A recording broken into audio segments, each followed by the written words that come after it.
learning outcomes happen. Before we begin, we would just like to give some insights about what is Blink Webinar Series. Blink Webinar Series is a knowledge sharing platform for HR and L&D professionals. Blink Strategic Solutions is a consultative learning partner that offers skill enhancement program and develops people potential. Moving on to today's webinar, an effective learning outcome happens with defined learning objectives, need-based design, impactful delivery, detailed follow-up mechanism, and post-training impact and improvement analysis. To throw some light on this important topic on making learning outcomes happen, I would like to invite Rajesh Kamath, founder, Chanakya Consulting Insights, and co-founder and co-facilitator MTHR Global and MTHR CXO Forum. Moving on, I would now like Rajesh to take us through this insightful webinar.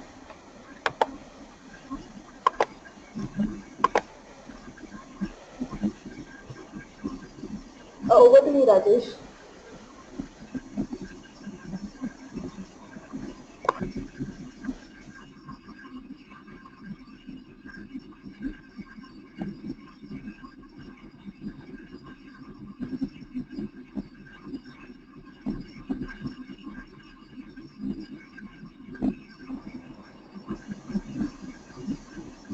Yeah, I think there was a problem and you all couldn't hear me. I'm going to repeat what I said. I just said, you didn't miss anything, friends. I just said that, Pradnya said that effective learning outcome covers a whole host of things.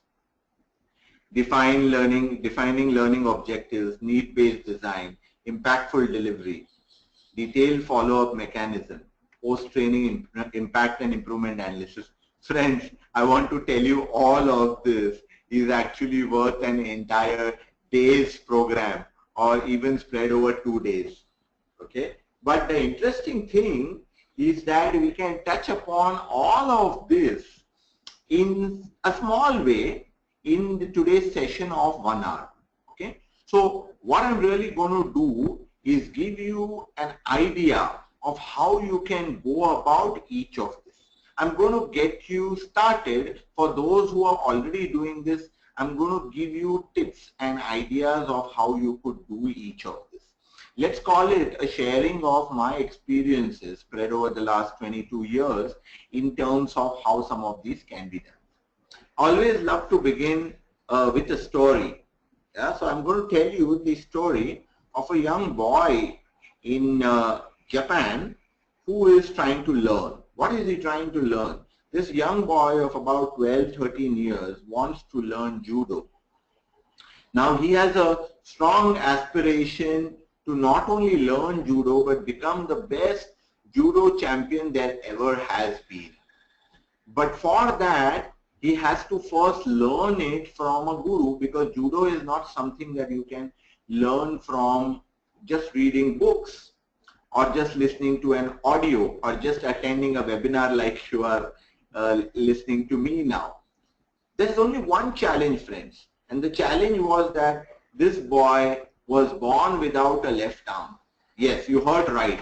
He's physically challenged and he did not have a left arm since birth. Now, judo being a contact sport, this could have posed a big problem. But this boy had self-belief and he did not think it would be a challenge. So he starts drawing up a list of all the possible potential teachers in the entire land of Japan whom he could approach one by one and seek their help in learning judo. And so he does. He draws up a list of the top 10 judo teachers in Japan. And he begins to approach them one by one. He goes to the first teacher, the first name on his list. And he goes to that teacher and he says, "Sir, I have come with a great interest, with a great enthusiasm to learn judo. And you are such a great teacher of the art. Please can you take me as your student?" The teacher looked at him, obviously noticing the missing arm. With a smile, the teacher said, "Son, I would have loved to take you as a student, But unfortunately, this is a very physical sport. So I need you to be physically okay. I'm so sorry, I cannot take you as a student. The boy felt a little disappointed, but not disheartened because he had many names on his list. He went to the second teacher. He went to the second name on his list and he repeated the same question. Sir, I would love to learn judo. I've heard so much about you. Please can you take me as your student? This sir also looked at him. He gave him a little longer look. And after a few minutes, he said the same thing. Son, I would have loved to take you as my student. But unfortunately, this is a martial art. It is a rough sport. So I'm so sorry, you need to be physically okay.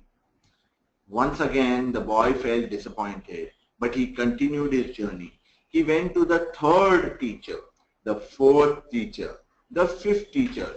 They all turned him down on the same pretext. Then he went to his sixth, went to the seventh, went to the eighth, went to the ninth. They all turned him down. Remember, now all these teachers were not in one same location. He was traveling all over the land of Japan in his quest to learn judo. He was down to his last name on the list, the last teacher who could perhaps teach him this. And there he meets the teacher and he repeats. He's now looking visibly tired. He's looking visibly disheveled because he's traveled so much across the country. He looks at that teacher looking very tired and he says, Sir, I have been trying to learn judo from so many teachers. I have gone to 9 teachers so far and each of them has actually turned me down. Sir, I have a burning desire to learn judo. Please can you accept me as your student? This man looks at him for a while. He sizes him from top to bottom. He looks at him. And after a few minutes, he tells the boy, yes, looking at your hunger for knowledge, son, I will take you as a student. The boy jumps with joy. Yay! He feels very, very jubilant. But immediately the teacher says, wait a minute. You have no time to go back home and then join me here. Your training begins right now. And your training is almost of a year. The boy listens and he actually feels happy because finally his aim is to learn judo. So he is delighted and he begins to learn judo from the great teacher. Now, for the first 3 months, his training begins. For the first 3 months, this boy does not learn a single move of judo. For the first 3 months, he is only mentally training himself. Now, if you have seen Karate Kid, friends, you know what I am speaking about. The first 3 months of his martial arts training was merely conditioning the mind. For conditioning your body, you need to condition your mind. And so for the first 3 months, he doesn't learn any move, he only conditions his mind. At the end of 3 months, he goes to his teacher and he says, Sir, 3 months have passed since I joined you to learn judo. And so far, I have learned not even a single move. The teacher looks at him and he only says 3 words. Patience, son, patience. So the boy has nothing more to say. What could he say? He goes back to his training once again.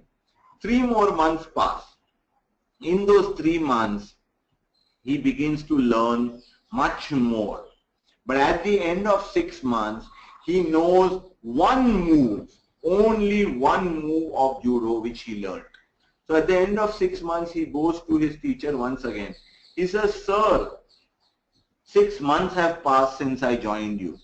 And so far, I have learned only one move, only one tackle. When am I going to learn more? The teacher simply repeats the 3 golden words. Patience, son, patience. The boy has no choice but to go back to his training. 3 more months pass. The boy gets much better at what he was learning.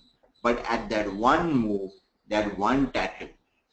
At the end of 9 months, he goes back to his teacher and he pleads with him, "Sir, 9 months have passed since I first came to you, and now I only know one move, one tackle."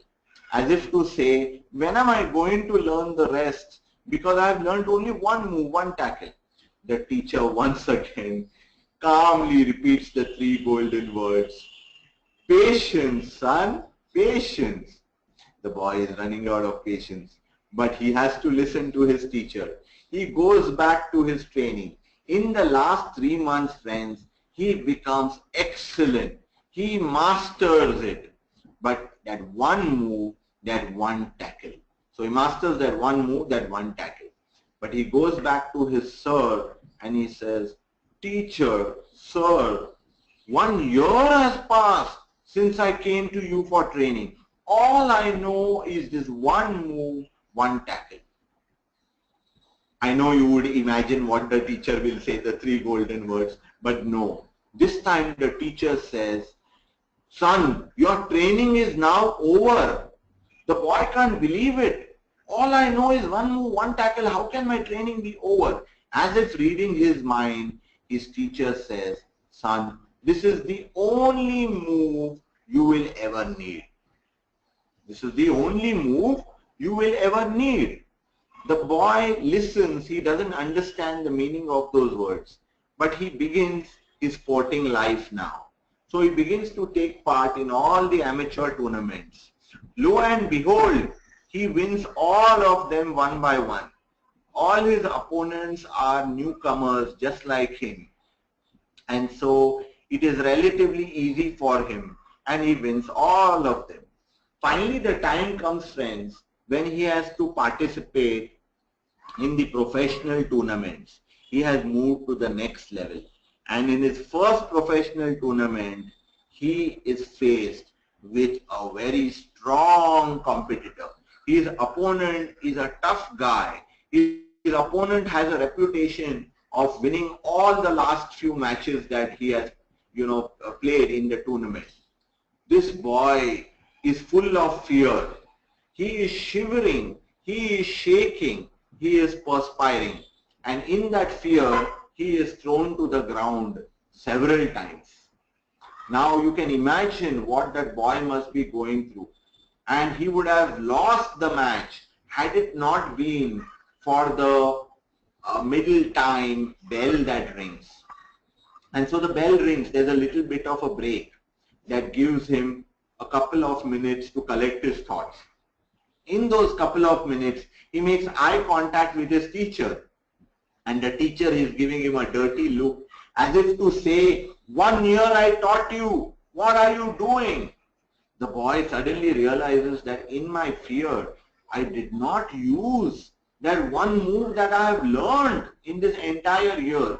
And so he gets up once again from the ground. He feels completely energized. And he uses that one move of which, remember, he is a master. When he uses that, he is able to throw the opponent to the floor. And the opponent is pinned.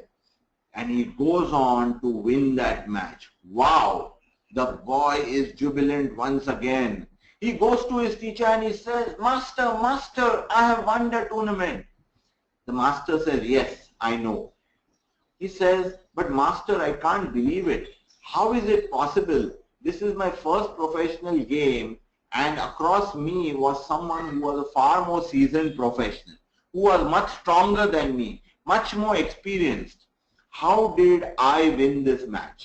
The master says, "The time has come now, son, to tell you the secret of your own success. How have you won all the matches so far?" And then he reveals, listen very carefully, friends. Then he reveals, he said that for that one move that you used against your opponents, including today's opponent, there is only one move to counter that move that you used, and that is to grab your left arm, which you don't have. So there is no way that anyone can ever beat you.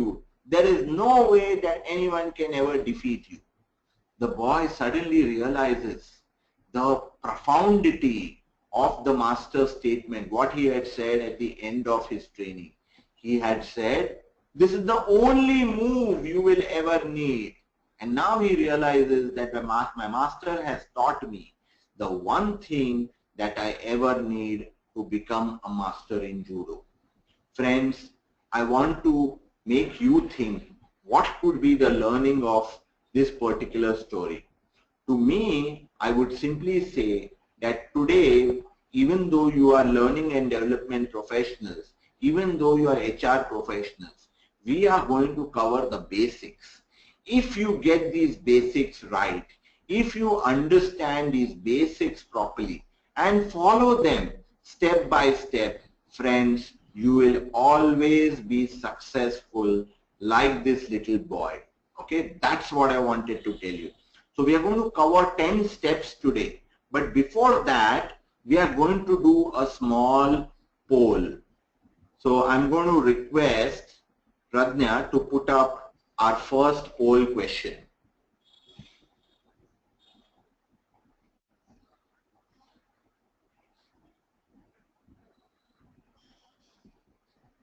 So the first poll question is, what is my satisfaction? What is my satisfaction with the learning outcomes in my organization so far? I repeat, what is my satisfaction with the learning outcomes in my organizations so far?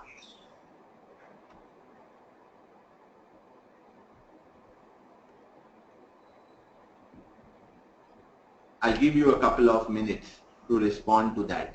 You can either say high or you can say low.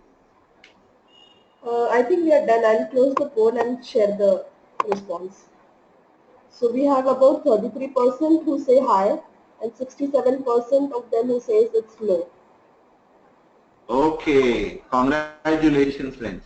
I'm happy to know that many of you have said that you are fairly satisfied with the learning outcomes in your organization. Okay, so that's good to know. In some ways you should be then conducting this session, but I'm sure that's on the lighter side. There is much more to learn. Great. I'm going to ask you now a second question. Okay, I suspect many of you are in this session because of the second question. The question is, my CEO, the CEO of my organization, is asking me for the return of investment on the training that we do. I repeat, my CEO is asking me for the return on investment of the training that we do. Yes or no?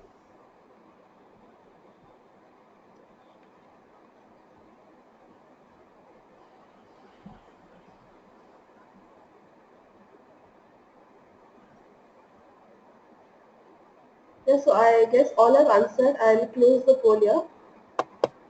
So about Okay. 90% of them say that yes, and Yes. 10%, yeah. Okay, fantastic. So as expected, I'm sure if we had, and we'll have, but I'm sure if we had another 15, 20 people, even over there, the answer would be C. So my CEO, my business head, my MD, they are all asking us for ROI of training. Now friends, if your CEO, your business head, your MD asks you for ROI of training, here is what you should tell them. The ROI is in terms of the excellence of the people that I can give you at the end of 6 months to 1 year. I repeat, the ROI is not in terms of the money. ROI follows in terms of money. The ROI comes in terms of the improved performance, the improved productivity, the improved efficiency of those who undergo training, those who undergo learning and development initiatives. Okay, it took me a long time to learn this, but remember that ROI in terms of money really cannot be driven directly. So we have to speak in terms of learning excellence, in terms of improved performance. Okay, fantastic. So let's proceed and go to the next slide. So we are going to really take 10 steps.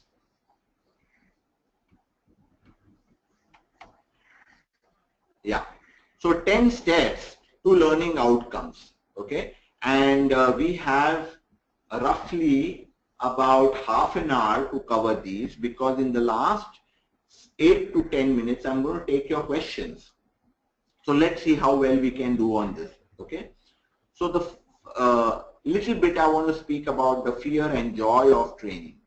The second is, the first step is to know your purpose. Just glance through this. It's very, very interesting, and I want you to pay attention to what we are speaking about. Then comes the second step, which is very, very important, that of knowing your customer, knowing your audience. The third step is to know your context. The fourth step is to develop your content. The fifth step is to build your connection with the audience, the power of storytelling. The sixth step is to win your audience through delivery. The seventh, to design clear 100-day action plans. The eighth, to gauge effectiveness. The ninth, to find out what is working and what is not. I will explain as we go along what's the difference between 8th step and 9th step. And the final step, friends, is that ensuring learning sticks through a follow-up intervention. I'll also explain what that follow-up is. Friends, please know that I am not speaking about only classroom training, okay? Though it may give you a feeling when we say win your audience through delivery. What I am telling you are the basics of any kind of learning mechanism. The basics remain the same. The mode may change. So let's go to the fear and joy of training. And within that itself, I will tell you how the first step and the second step get covered. Listen to another interesting story. By now you know I'm a storyteller, and the maximum learning, friends, happens through stories, through examples, through vivid descriptions. So here it is. There is a prince. This is in very, very olden days. There is a prince of a kingdom. Now the king is very much loved by his people. The king is a great king. Everybody thinks that the king is the best that they can ever have. And they are all hoping that their next king will also be the same. Unfortunately, the king discovers, though the boy was quite intelligent, he had no interest in learning. I repeat, the boy was intelligent, but the boy had no interest in learning. So this was a big problem. And the king thought, if this boy does not learn, how will he ever become the next king? He called for many teachers, and they came from far and wide, but they all failed in their effort of teaching that young prince. That young prince just wasn't getting interested in learning. They all failed. Finally, the king, in desperation, makes an announcement. He makes the announcement that whoever can teach my prince, take up the challenge of teaching my prince, I will reward him with 1,000 gold coins and many other riches. Okay? If, however, that person fails, then I will have him thrown into the jail, into the gallows for life. What an announcement to make. So, you know, he is a king of a very large land, so the announcement is made by his soldiers, by his people in different parts of the country. And now, because of the condition set, you can imagine very few teachers come ahead to take the challenge. Nobody wants to go to jail, nobody wants to die, right? But one young person takes up the challenge, and listen very carefully. Young person takes up the challenge The king repeats to him, he says, you know the condition, right? If you manage to teach my son, I will reward you handsomely. If, however, you fail, I will have you sent to jail for life. The man says, yes, I know. Here is what the man does. He takes up the challenge. The man goes to the prince. The prince initially seems disinterested. For the first few days, the man tries to teach nothing. He just accompanies the prince to wherever the prince goes. He just spends time with him, befriending the prince. He notices after a while that the prince has a great interest in nature. The prince seems to enjoy walking through the gardens of the royal court. Yeah? He observes and notices all this. He just befriends the prince. The prince now begins to talk freely with this teacher. Having now achieved this, the teacher in the next couple of months, he also takes more interest in the young prince, and he realizes that the prince also has a great interest in the pigeons.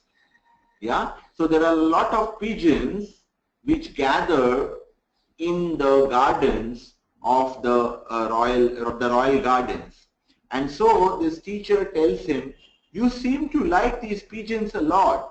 And the prince says yes. So he says that, you know what, I think you should keep names for each of these pigeons. So the prince says, now how do I keep names for these pigeons?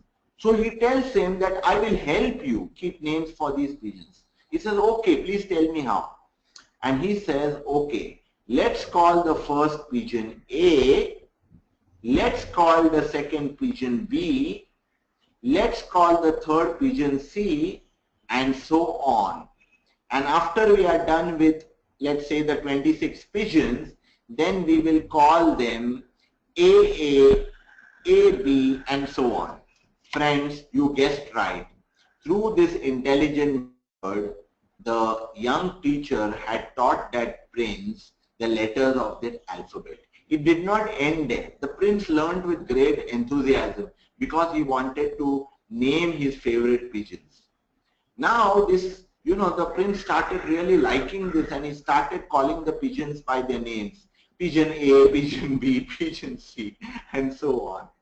The next following weeks, the young teacher suggested to this boy, hey, you know what? I think we must build homes for these pigeons. Yeah, these pigeons are kind of moving around on the ground. But why don't we build pigeon holes for each of these pigeons? So the boy got very interested. The prince said, yeah, let's do that.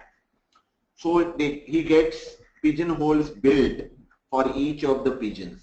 And then the teacher says that now I want you to look at those pigeon holes. Let us see how many pigeon holes have we created. So the boy is very interested. He says, yeah, even I would like to know how many pigeons we have. And so the man starts counting. This is pigeon hole 1.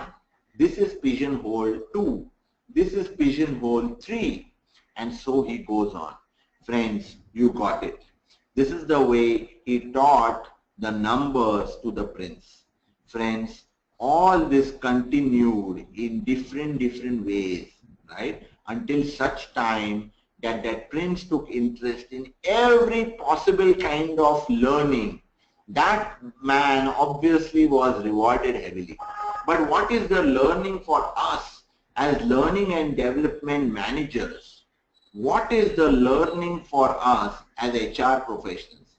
Look at the title of this slide, the fear and joy of training. If you see, there was a great fear over here. I believe I have now met, you know this, several of you would know this. I have met hundreds and hundreds of HR professionals. I have met lots of training professionals. I do know that a lot of professionals are good, but they hesitate. They are sometimes worried and fearful that how can we take bold steps into learning and development initiatives. How do we take bold steps in becoming a training specialist? Because as a generalist, there is far lesser risk. As a specialist, the accountability and responsibility is far more. Friends, let's learn from this learning specialist whom I spoke about, the teacher. The teacher let the joy, his passion of training become much more than the fear of training. And so he was able to teach the boy. The first step, friends, in this journey of making learning outcomes happen is to know your purpose. Did you realize what the teacher did? The teacher said that what is my purpose? My purpose is not to teach this boy everything the way he is traditionally taught. I don't have to get him into a classroom and teach him Parakhadi. I don't have to get him into a classroom and teach him Ek Do Teen. I don't have to get him into a classroom and teach him grammar. My purpose is that this boy should learn, and this boy can only learn if he is interested in learning. So your purpose, friends, is to how to create enthusiasm, how to create interest in the learners. Your purpose is how do I make my audience want to learn rather than you having to train them. I hope you agree with this. This is most important, friends. So that's for the first step. Let's look at the second step. The second step is knowing your customer. I am talking about the internal customer, friends. I am talking about the audience, because whoever you are training, and this applies even if you are a trainer outside, I mean you are training companies, the customer is the one who is going to determine whether your learning outcomes are happening or not, whether your learning initiatives are successful or not. Let's go back to our story. Look how smartly the prince was taught by the young teacher. The young teacher spent his entire first few weeks in understanding that boy. He did not spend time in teaching that boy. He understood who his audience was. Friends, please realize you can't make learning and development initiatives successful. You can't make learning outcomes happen unless you know your demographics very well, unless you know your customer profile inside out. Study your customer profile like that young teacher understood the prince. Having understood his interest in nature, having understood his interest in pigeons and so on, he was then able to determine the next step, which is what is the context. The context, friends, is extremely important. The context is the needs of the organization. So, you may have heard the phrase that content is king. Yes, but if content is king, context is emperor. So it's very important for us to know that what or what are the needs of the organization. Let me tell you, when I used to be learning and development head at the corporate in the Mahindra group, we did not get into, I'm saying we as in me and the team, we did not get into designing the latest in training immediately. Rather, we spent time in meeting all the business heads.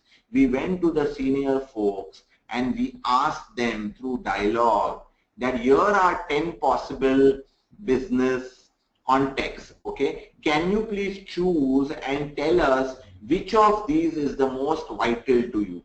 Is it, for example, sales needs to go up? Is it, for example, the capability of people to understand the latest technologies should go up? We gave them 10 possibilities and understood that very well. We prepared a questionnaire on the basis of which we had further conversation with the business heads. The business heads liked this approach because they said these guys are asking us what we need. So they are understanding our context. They are not rushing into training initiatives. Okay? So please know that your third step is knowing your context. Only after knowing your context should you go for developing your content.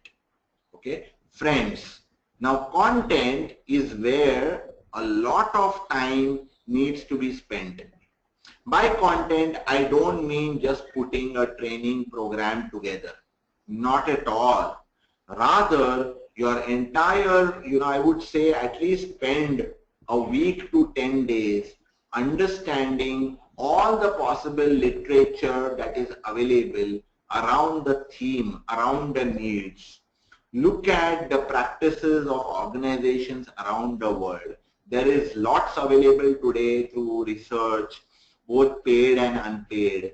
Don't use Google Uncle alone. You will have to speak to other people, talk to people in other organizations, use your network, and of course, do a lot of study by yourself. Let's say, for example, you need to do a orientation on the values of your company. Okay, this is a very, very common challenge that I find in many organizations. Reorienting your own people towards values. Now, here is a tip I want to give you. You have to collect the best evidences from your organization, both of the values being demonstrated and the values not being demonstrated. So collect examples, collect real life evidences from the lives of the trainees itself, of the training participants itself. Don't create content which is just taken off, from the net, or which you find very easily from someone else. One of the biggest mistakes that people make, I see this often, people ask on various groups, I need to do a training on, say, customer service. Can you please send me a customer service presentation? Friends, never ever depend on content from others. Sure, after you've done your homework and you've created in-house content from scratch, you can take the help of your network, your friends. But otherwise, don't rush into this. I'm going to give you one more tip, but at this point, I'm going to run our last poll for the day.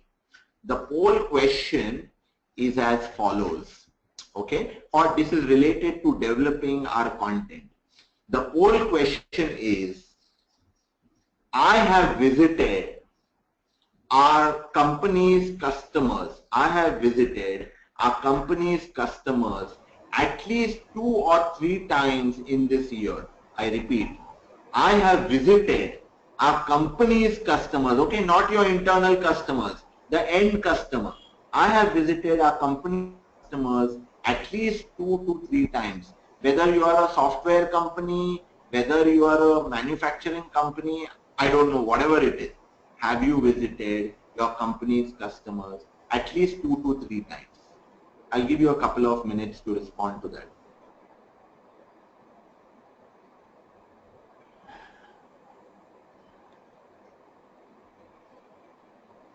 I'll close the poll. It's over 1 minute now. Okay. So we have 33% saying yes, they have visited, and 67% have not visited. How much percent have done it, have visited? 33. 33. Okay, fantastic. As I suspected. Friends, I know that you will have your reasons why you cannot visit the end customer. My point is this: if you don't know what is happening at the point of action, business runs because of your customers. If you don't know what is happening at your customer side, you cannot develop training content which is relevant for your internal audiences. Okay? So my point is this: Your content should be based on the live evidences of business. So please make it a point to visit your customers. If your customers are overseas, at least take interest, tell the business people, can I participate in some conversation? If there is a con call that happens with the customer overseas, can I at least sit in that discussion? If one of your business representatives is going for a live customer visit, say, can I please accompany because I am interested in learning. That's the challenge for you, friends. That's the assignment. I want to know how many of you will visit your customer or speak to your customer in the next 1 week to 1 month. Take up that challenge. So let's go to step number 5. Building your connection, the power of storytelling. Friends, I want to tell you that human beings are human because they are people with emotions. They are human beings also because of their logic, but it's emotions that make people. Let me tell you one more story to illustrate my point. You know, once upon a time, Vishnu, the Lord Vishnu, was with Narad Muni, right? I'm sure many of you would have heard of Narad Muni in mythology. The one who keeps going Narada, Narayana, Narayana, that's Narad Muni. So, Narad is speaking to Vishnu. Now mind you, Narad is very, very close to Vishnu. So he asked Vishnu, Vishnu, Bhagwan, please tell me, why is it that in your temples, you know, Garud is always there, but I am never there. My statue is never there. So please explain to me why Garud is your favorite. So Vishnu does not reply to him directly. Rather, he asks him a question. At that very point in time, there is a sudden noise outside Lord Vishnu's home. So Vishnu tells Narad Muni, can you please go and find out what that noise was? There was a big noise. So Narad Muni goes out, finds out, and he comes back and he says, Bhagwan, that was one milkmaid who suddenly fell, and that was the sound of her falling. So Vishnu says, but how did she fall? So Narad Muni goes out again to find out why she fell. He comes back and he reports that the milkmaid was going to sell her milk, but suddenly there was a snake in her path. And looking at that, she got so alarmed that she fell. And that's what created the noise. So Vishnu said, but does she have any milk remaining? Now Narad Muni is beginning to get irritated. He says, Bhagwan, please tell me all the questions that you have at one time so that I don't have to go again and again. So Vishnu says, please go and find out whether she has any milk remaining. So Narad Muni goes and he comes back and he says, yeah, she broke one pot, but she has one milk pot remaining. Just before Vishnu could say anything more, suddenly Garud comes flying in. Remember, Garud is the eagle. The eagle comes flying in and Vishnu simply says to Narad, now mind you, Garud does not know what has happened so far with Narad Muni. So Vishnu simply tells Narad Muni, now let us see how Garud succeeds or fails in the same challenge. Okay, and so he tells his other disciple, he tells Garud, can you go and find out, there was a big noise now just outside our home. What was that noise about? Garud goes out of the home, he finds out and he comes back and reports to Lord Vishnu. He says, Bhagwan, I found out that there was a milkmaid who was going to the market to sell her milk. She had two pots with her. As she was walking, there was a snake in her way. Looking at that snake, she got so alarmed that she fell and she broke. She had two pots. One of them broke, but one of them is not broken. And one of it still has milk. But because one pot is broken, now she is wondering how she will make up for the loss. So I suggested to her that Vishnu, you are the husband of goddess Lakshmi. So why doesn't she sell that milk to you? And so I have also asked her, she says that she normally charges 1 coin, 1 copper coin for the milk. But because you are the husband of Lakshmi, the goddess of money, she will sell it to you at 4 copper coins. Tell me, can I buy the milk? Now this story to you friends should illustrate, as it illustrated to Narad, why Garud was a far more superior and why more dear lieutenant or deputy or minister to Vishnu. Now this is a very powerful story. Now can you see the emotion over here? If we use these stories to connect with our audiences. Now mind you, I told you a mythological story, but your story does not always have to be mythological.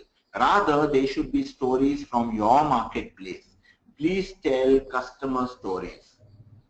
Sixth step, if your stories, if your examples, if your cases, if your everything that you use in your research, in developing your content is strong, you will be better positioned to win your audience. Now mind you, for your audience over here, I'm not speaking about just classroom training. Delivery could be any mode. And therefore I say choose your modes and tools carefully. Find out, knowing your audience, what is the audience likely to enjoy the most? What is your audience likely to use the most? So if the audience, for example, this is just an example, if your audience is a far more older audience, chances are that they are far more used to and will enjoy classroom training, right? If your audiences are more of Gen X, like me, they may need a mix of some classroom training and some which is practical or exercise oriented. If it is a Gen Y audience, maybe they don't want classroom at all. Maybe it should be done by a webinar like this, or maybe it should be done completely through experiments and projects. So choose carefully, spend time with your audience, with your customer profile to find out what should be the mode of delivery. Having said that, then once you deliver, please at the end of it convey to them that each of them must design a clear 100-day action plan. Friends, why 100 days? 100 days is roughly 3 months. Remember that people cannot put into action the learning immediately. There is a time that is taken to absorb the learning, right? That's one. Secondly, having learned and trying to apply it, it cannot be applied just over a day or two. We have to give many opportunities for them to apply all that they have learned. For example, let's say, this morning I was doing a training on customer service for all the partners of a travel company, right?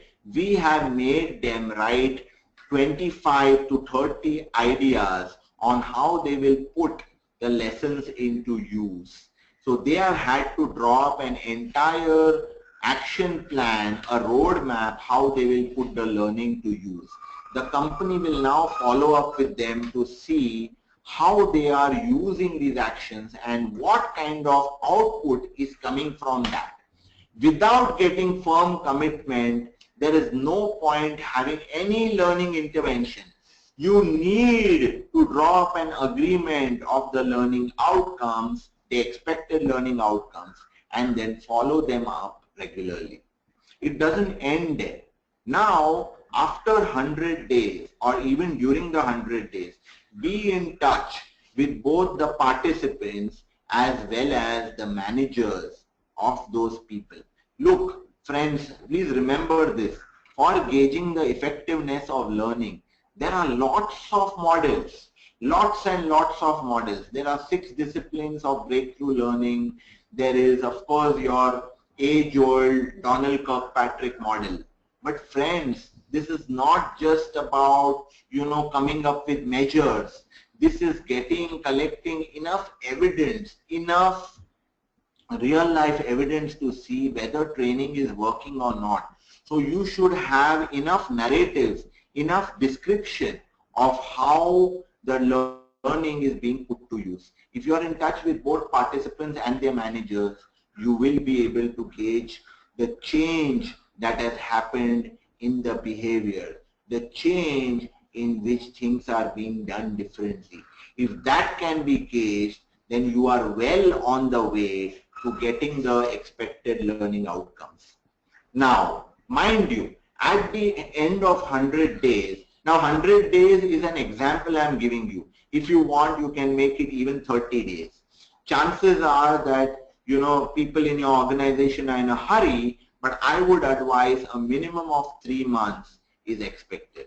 Now, at the end of those 100 days, can you get those people back either into a classroom or connect with them virtually, either one-on-one or as a group, and find out from them what is working and what is not working?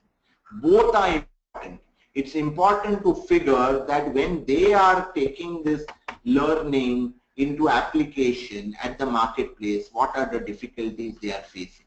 You will find that many are using it brilliantly, and that's again when you can go to the marketplace and find out.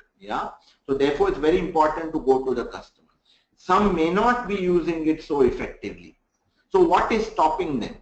Now that is what you need to do as a follow-up intervention. Okay, let me give you a story to end my session, how you can do this in a simple way, and then we will take your questions.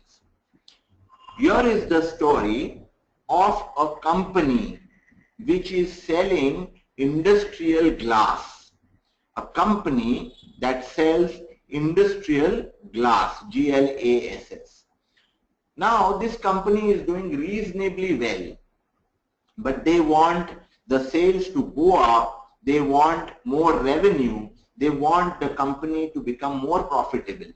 So the directors look at and review the performance of their entire sales team, and they find that one of the salespersons is doing much better, significantly higher sales than the rest of the group. So they decide to look at what this person is doing secretly. So they observe him, they shadow him, and they find that the one salesperson who is doing much better is not only selling, but he is getting all his potential customers into the factory to show them the entire process of manufacturing and showing them the finished product as well. Because of this involvement of the customer in more ways than one, the potential customer is able to make a decision much faster and sales is increasing. Wow, the directors like this a lot. They decide to replicate this for all the other salespersons. So all the salesperson now use this as a standard operating procedure.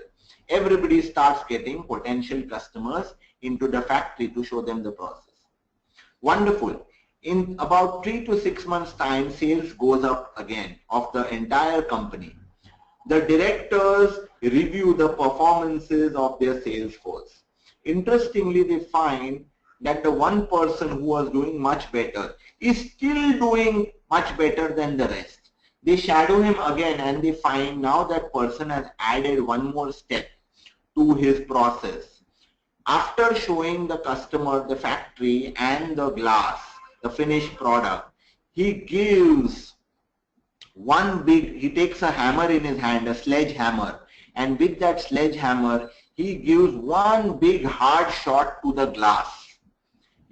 And the glass obviously does not break, and it demonstrates to the customer how tough that glass is.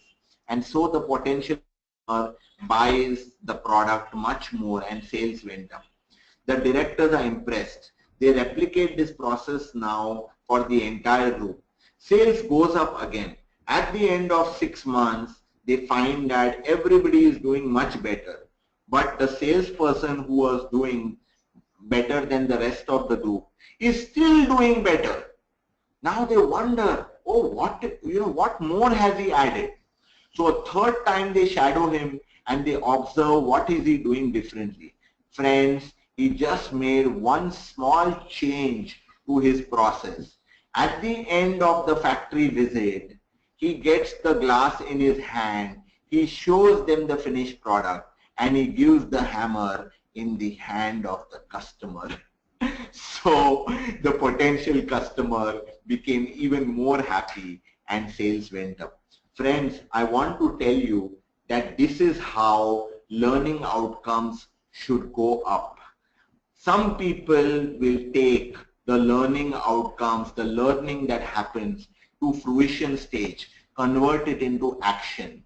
If you are able to get even 50 to 70% of your people up the curve, it is an excellent success of your learning interventions. All the best to you. Let me take questions now. Thank you, Rajesh, and the Yes, stories were I like want you to really become friendly. wonderful. Yes, let's take your question. Yeah, so it's not a question, but then a statement for which we would like to understand your views. So it says that only career goals and aspirations will support to create the learning interest among the employees. It's a statement you are saying. Yeah, it's not a question, but one of our Might attendees be. has asking us that does only career goals and aspirations support to create learning Fantastic. interest among the employees? Fantastic. So whoever asked this question or made this comment, great observation. Remember, go back to what I said at the start of the webinar. You have to create interest in the heart of your audiences. It's not an easy task. I'm not saying it's easy. So you have to sometimes show what will happen as a result of this learning, right? So we can raise the aspirations of the careers of these people. So if we raise their career aspirations, yes, that will help your training become far more successful. Thank you, Rajesh. We have one more question here. So, in Yes. order to successfully execute the strategy of the organization, how to identify short-term and long-term learning objectives? Right. Great question. I want to tell you, take you back. I actually answered this question in another way again at the beginning. The short-term objective is purely to trigger some change in the behavior of the individual, okay, the participants. The long-term change has to be enhanced productivity. Remember, I told you, please go to all your business heads and go to your business heads with homework done. Never go to your business head simply asking them, please tell me your learning needs. That's another big error because the business heads think, Arey, ye kya hai? This person has just come to me directly, no homework done. Go to them, as I suggested, go to them with a menu saying that these seem to be 10 of the most important contexts. Can you please choose and tell me which of these seem to be the most urgent one? When we do that, the business head will help you determine what are his or her long-term goals and medium-term goals. No business head, if he is really, really good, is going to expect change within the next 1 month. That's very, very unlikely. I hope I've answered your question. Think long-term and respond to your business heads that you will be able to bring in change in the output of the individual. Don't speak in terms of money. Any other questions? Rajesh, I think we are already running late, like it's already 5 o'clock. Right. So at this Right. point of time, I would not take questions, and what we can do is if there are any questions coming up, I will be sharing it with you and you can answer them offline. Right. So I want to end, friends, by asking you. You have now, there's only so much that we can cover in an hour. I have given you a framework. Use that framework. And I want to ask you, what's yours? Sorry, there's a little error over there. What's your 100-day action plan now? How will you enhance what you are already doing and as learning and development or HR managers for your organization? Please develop a plan your work and work your plan. Wish you all the best, friends. Goodbye. Thank you, Rajesh. Thank you for an insightful and a beautiful stories that you have told us, which will probably keep connecting to us in some way or the other. I have launched a poll about how informative was the webinar. Your feedback is really going to be valuable for us to make more encouraging for us to make the sessions more beautiful. Thank you Sure. all, and thanks Rajesh once again. Pleasure. Thank you. Pleasure. And friends, you can of course reach out to Pradnya if you have any further questions. Here are my details. Please feel free to connect. Thank you, Pradnya. Thanks very much. Thank you. Bye, everyone.